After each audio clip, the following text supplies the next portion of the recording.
numbers, I talked about that. Politics, some more examples. Respect. You've got to respect your students. Boy, they can read it if you think they're dummies. They can tell. I respect these students. I started from the beginning because I see where many of them will go in business and so on. Things I don't teach, like problem solving. Okay. So I'm going to wind up there and go to questions. But I tell you, rarely in your life you feel that you made a discovery. And I didn't tell you this history of how I stumbled into this, except a little bit when trying to teach roller coasters to future businessmen. But I really feel as if I've made a discovery here. A way of teaching physics that ignites that fire, that is important. And someday, when these students become really influential, they will carry with them a kind of knowledge that I think will affect, in a positive way, the future of this country. So I feel as if I was blessed to stumble upon this way of doing things, and it's worked out really well. So thank you very much.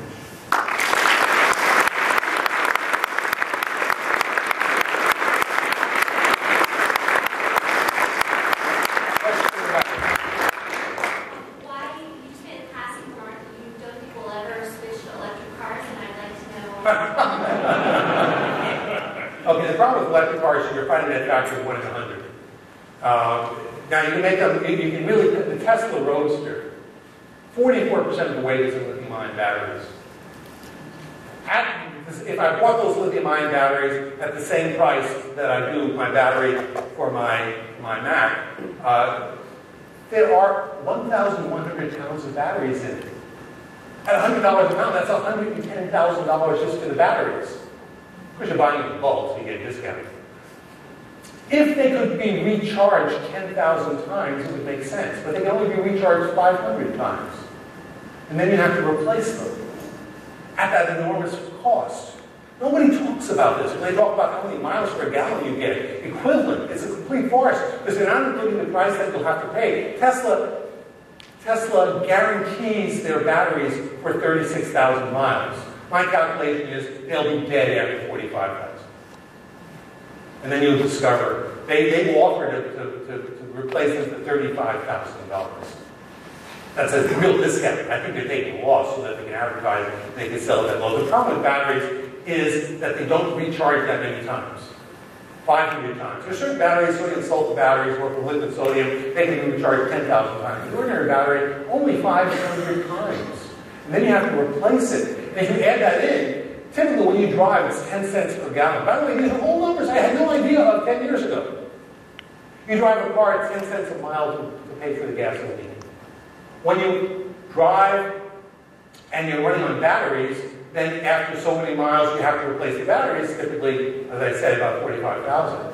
And if you average the cost of the battery over that, for the Tesla Roadster, it's 75 cents a mile. Well, that's okay, because nobody buys a Tesla Roadster because they're trying to save money. The Chevy Volt, when I looked out at 44 cents, I think anyway, it's typically 50 cents a mile versus 10 cents a mile what you're paying now. And so only the people who are fanatics about cars and have bred yet with the car will be willing to spend 5 times as much driving around. Another question. Yes? What are the teaching practices and decisions that you make that you think convey to your students the respect you have for them? Oh, there are a whole bunch of things. I think if you really do respect them, it will come across. But there are other things. If someone asks a really stupid question, at least what other professors would call a really stupid question, to me it shows that it's a tricky question and something. And students are so overworked. I mean, here's the sort of thing I think that is effective. If someone asks me, I answer every question with respect. I've had cases several times where someone asks me a question, I answer it. And then the class goes on, 10 minutes later, someone asks the same question. So I answer the question as if it had never been asked before. And of course, most of the class notices this.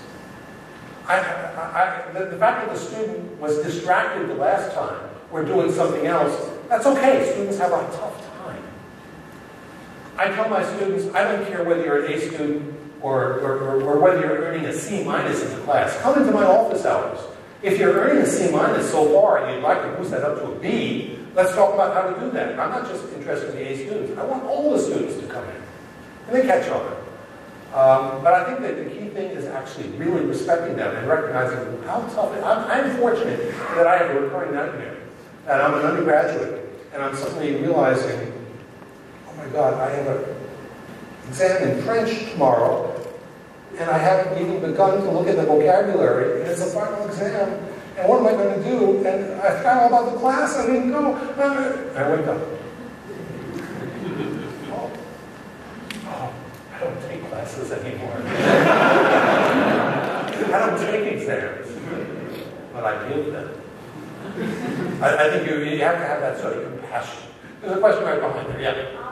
I think this is really interesting, and I'm wondering, is this something that has to stay at the college level? Wouldn't this be a very... Oh, no, I'd love to see it go to high school. I'd love to see this be a standard AP course for high school. This is motivation for learning.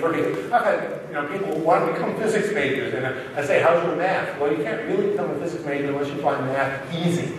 And they're so disappointed. But I think this is motivation. I'd like to change the physics major to have the math physics major and the non-math physics major. I'd like to see the physics major become a very popular major among all students. But certainly in high school, I've had several high school teachers have taught from this. I say take it over a full year instead of one semester.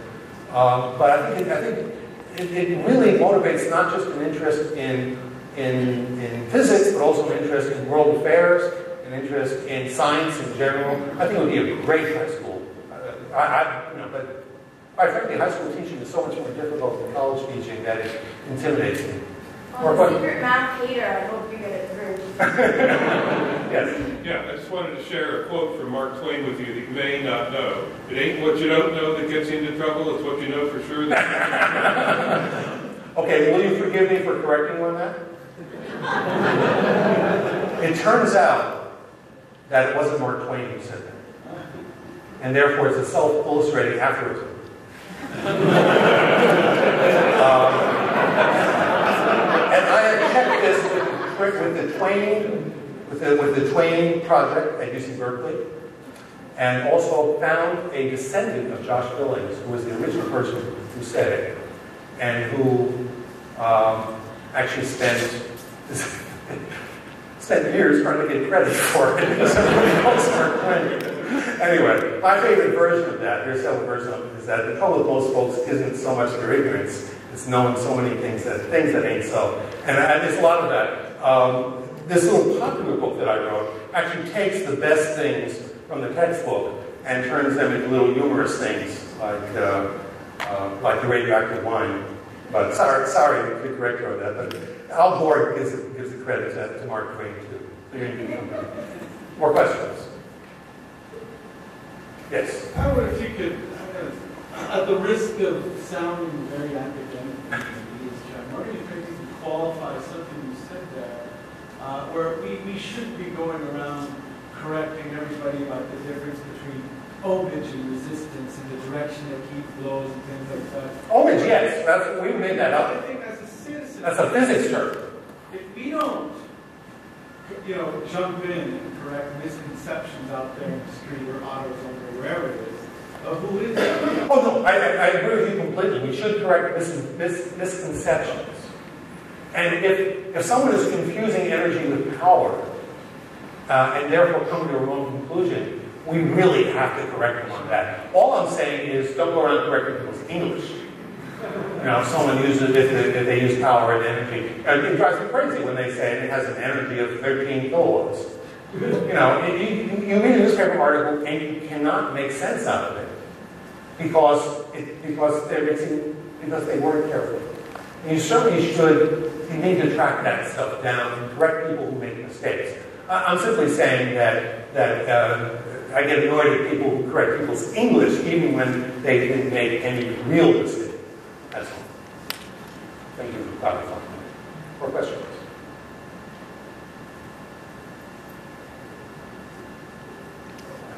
Well, that one. Grade 500 essay questions, or how do you train TAs to grade questions of this sort? Well, the big crunch is on the exams. And they're limited to one page. I tell them that, and I tell the students, that anything that shows their opinion will lose credit. Anything that discusses politics loses credit. It's not just neutral. You lose credit if you discuss politics. That what you want to do is find the essential physics. And for the homework, it's easy because they just read through it quickly and give it a 2.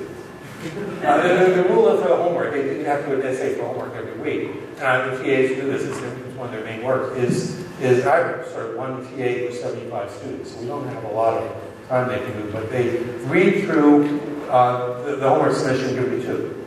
If they read through it, they're about to give it a 2 and say, hey, that was interesting. They read it a second time, they give it a 3. Very rare. If they read through it and say, well, this is trash, give them a 1. They don't hand it in to get a 0. But they get practice writing. And they get practice reading. On the exams, again, that takes longer. So every teaching assistant has to do 75 essays. And the multiple choice is really easy to grade. But the essays do take longer. And again, they're looking for thoughtful understanding and conveying the important issues. That's really what it's about. But it's a burden. It's a burden. Yes?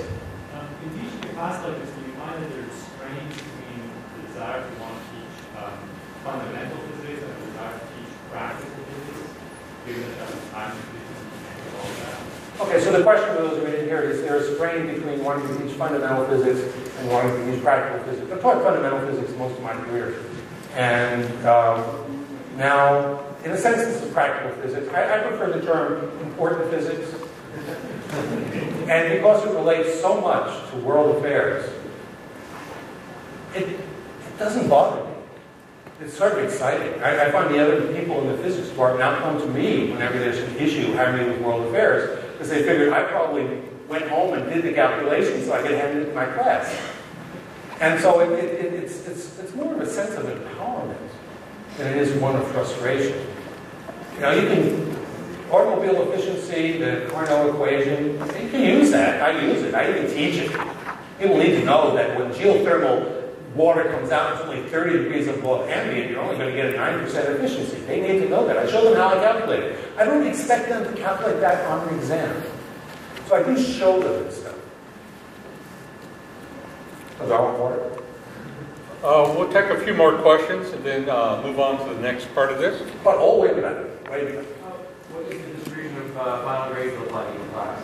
Oh, that was set before I ever taught it. I decided that I didn't want to compete directly with Alex Filipenko. And so I asked him for his distributions. And then I used that distribution grading completely on a curve. I announced this to the students ahead of time. It turns out if you announce ahead of time what you're going to do precisely, and I say, and you know, actually 25% of you will get C's, sorry about that, but that's what we're doing. If you don't want to get a C and you're figuring in about 25%, don't take the class. Do that at the beginning and then it's okay. And so it's about equal number of A's and C's and almost everybody else gets B's. So what I wanted to do is to be voted a better class than Alex's without having the grades count for anything.